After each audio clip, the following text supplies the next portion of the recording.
The streets of Jerusalem are currently full of people, including children, proving the prophecies of Jeremiah, who witnessed the city's destruction on the 9th of the Jewish month of Av in the year 70. At the time of the destruction, the city being brought back to life as a Jewish haven seemed preposterous. But the prophets gave the people hope for better days for Jerusalem, which we now see before our very eyes. The Talmud states that 10 measures of beauty descended to the world and 9 were taken by Jerusalem, and that whoever did not see Jerusalem in its days of glory never saw a city so beautiful in their life. Both of these statements would have been questioned throughout the overwhelming majority of the 3,000 years of the history of Jerusalem, which was constantly conquested, fought over, destroyed, and left desolate. My own mother was born not very far from here in Jerusalem in January 1948, before the State of Israel was declared. She was born during the War of Israel's independence and was nearly killed from the glass that shattered over her crib from a terrorist attack. But she lived to see this city thrive and become beautiful again, as it is right now, so full of life. But there is one prophecy that is yet to come true.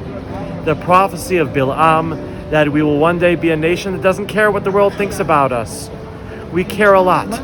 And that's why we have Honest Reporting, to make sure that the world will know the truth. Today marks 1,952 years since the destruction of the Second Temple, which sent the Jewish people into a bitter exile that would only end with the founding of the modern state of Israel in 1948.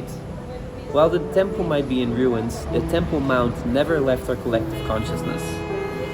Indeed, as the sages tell us, the Shekhinah, the divine presence, has always remained at the site. During the mourning period preceding this tragic day, Honest Reporting staff had the privilege of ascending to the holiest place on earth.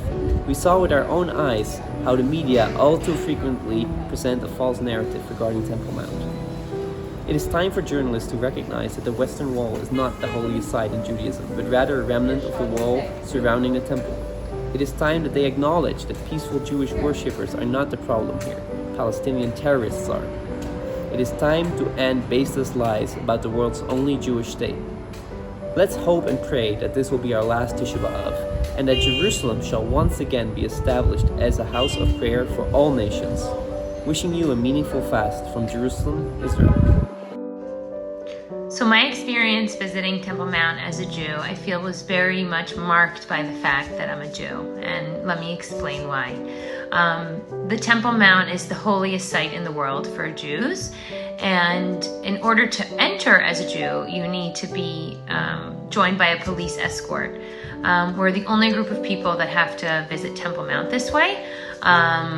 Tourists, regular non-Jewish tourists who go up are allowed to walk around the compound pretty much freely and do what they like, see what they like, take pictures where they like.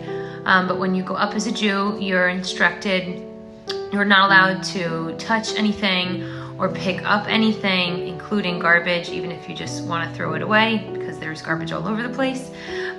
You're not allowed to pray. You're not allowed to mumble any sort of words very visibly. You're not allowed to close your eyes for too long. You can't just stop wherever you'd like.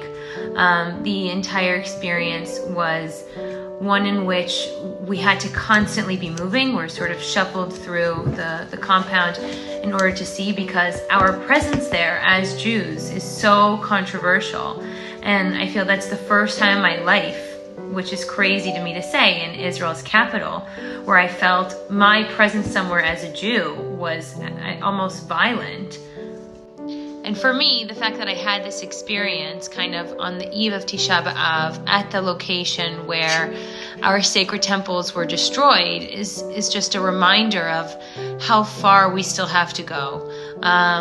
It's amazing what Israel's been able to accomplish since its birth, and I'm happy every single day and proud every single day to be an Israeli citizen. But it's still painful to know that at our holiest site in the entire world, we can't visit it freely. I can't go and openly say a prayer without, being afraid that somebody is going to come up and claim that I'm doing some sort of violent action.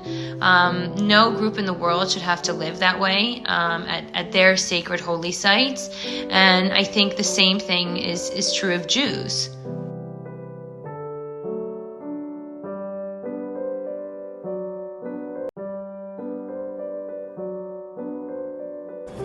Yeah, but this entranceway that we're going through is one of the original entrances, pretty much.